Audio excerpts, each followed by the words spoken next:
राधे राधे, हरे कृष्णा। ओम श्री विष्णवे नमः। आप सभी का आपके अपने चैनल राधा कृष्ण सखी में स्वागत है। हिंदू धर्म में पूर्णिमा की तिथि को देवताओं की विशेष तिथि माना जाता है। कहते हैं पूर्णिमा के दिन देवी देवता मनुष्य रूप में धरती पर विराजमान रहते हैं और गंगा जी में स्नान दान पुण्य आदि करते हैं।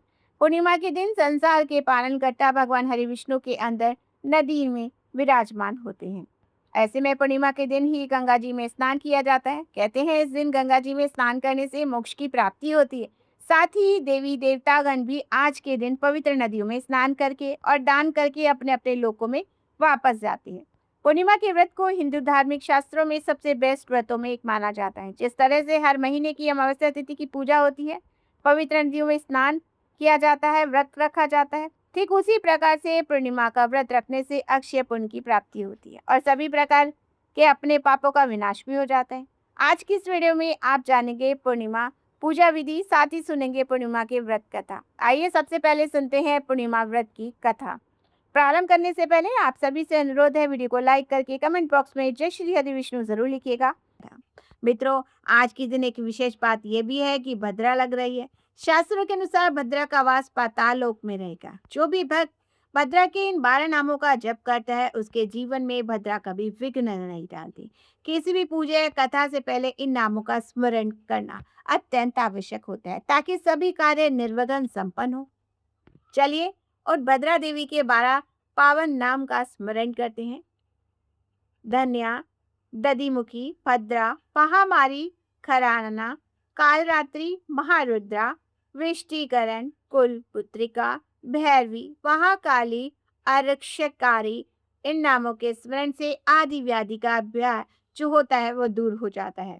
आइए अब बढ़ते हैं कथा की और बात द्वापर युग की है, जब माता यशोदा ने श्री कृष्ण से पूछा, हे कृष्ण, तुम सारे संसार के उत्पन्नकर्ता और पालन करता हो। आज मुझे कोई ऐसा व्रत बताओ जिससे मृत्यु लोक में स्त्रियों को विधवा होने का भय न रहे, उनकी सभी मनोकामनाएं पूर्ण हो। तब भगवान श्री कृष्ण मुस्कुराए और बोले, माता, आपने अत्यंत सुंदर प्रश्न किया है। सौभाग्य प्राप्ति के लिए स्त्रियों को 32 पूर्णमासियों का व्रत करना चाहिए। इससे अचल सौभाग्य और संतान सुख की प्राप्ति होती है। माता यशोदा के पूछने पर यह व्रत सबसे पहले किसने किया? तो श्री कृष्ण ने धनेश्वर ब्राह्मण की कथा सुनाई। राजा चंद्रहास द्वारा पालित कार्तिका नगरी में धनेश्वर नाम का एक ब्राह्मण अपनी रूपवती पत्नी सुशीला के साथ रहा करता था। घर में धन की कमी न थी।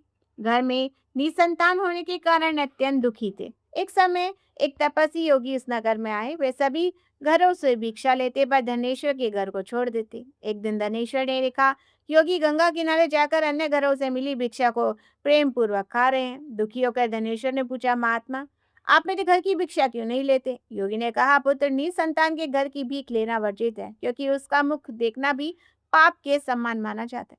योगी की बात सुनकर धनेश्वर विलाप करने लगा। योगी ने उसी देवी चंडी की उपासना करने को कहा। धनेश्वर ने वन में कठोर तप किया और देवी चंडी को प्रसन्न किया और प्रसन्न होकर देवी बोली, तुम्हें पुत्र तो होगा, पर उसकी आयु केवल 16 वर्ष की होगी। यदि उसे लंबी आयु दिलानी है तो तुम्हें और तुम्हारी पत्नी को विधि विधान से 32 पूर्णमासियों का व्रत करना होगा। देवी की आज्ञा के अनुसार ब्राह्मण दंपति ने 32 पूर्णमासी का व्रत किया और परिणाम स्वरूप उन्हें देवी दास नाम का एक पुत्र मिला। जब वह 16 वर्ष का हुआ और काल उसके प्राण लेने आया, तो माता के व्रतों के पुण्य से वो बच गया। भगवान शिव और माता पार्वती की कृपा से उसे दीर्घायु प्राप्त हुई। मित्रों, जो भी स्त्री या पुरुष इस वैशाख पूर्णिमा और 32 पूर्णमासी का व्रत करते हैं, उनके जन्म जन्मांतर के पाप कट जाते हैं। तो बोलो लक्ष्मी नारायण भगवान की जय।